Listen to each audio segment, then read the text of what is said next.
As they saw it the first time, they thought they had their man. They're now up in arms in the stands. আরে বেটা থাম থাম, গেলি এখন মাইর খাবি, বুঝোস না? এটা কিছু হইলো বলেন?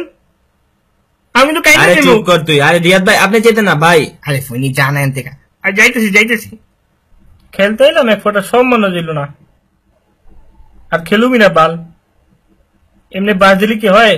এটি কোনো কথা হইলো ভাই? এমন করলে কি চলে? কি মন পক পক করতেছিস কেন? না আমিও কিন্তু কান্দতে পারি, আমি কিন্তু কাইন্ডা দিমু। আচ্ছা যা, তোরে করুম না, যা তুই ব্যাট করতে যা। ওই তোর আইতাছস? আরে ভইনি গুলো তাইতাছে। ওই শোন, হ্যান্ড চেক করার পর তোরা 1 মিনিট ধরে লাইভ বই দিয়ে হাত ধুবি। আয়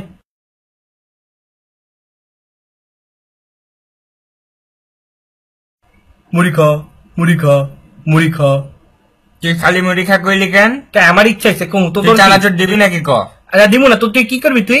আমি দিমু না। আরে ভাই থামেন, আপনাকে রুজি চানাচুর দিমু, যান ঘষলে মোবাইলও পাইতে পারেন, যান রুজি দিমু, যান মনে থাকে যেন ব্যাপারটা। সাকিব ভাই মাঠের কাহিনীটা কি? আরে মাঠের কাহিনী জিজ্ঞেস না ভাই, স্টোকস আমার রাতে ফোন দিয়ে ওর সম্মান দিতে হইব। আমি তো চিন্তা করছি ওদেরকে আসলে সম্মান দেওয়া উচিত, যেহেতু আমাদের দেশে খেলতে আসছে, সম্মান না দিলে কি হয়? তো আমরা চিন্তা করছি নেক্সট একটু বেশি করে সম্মান দিব, স্পেশালি আমি একটু বেশি দিব ওদেরকে সম্মান।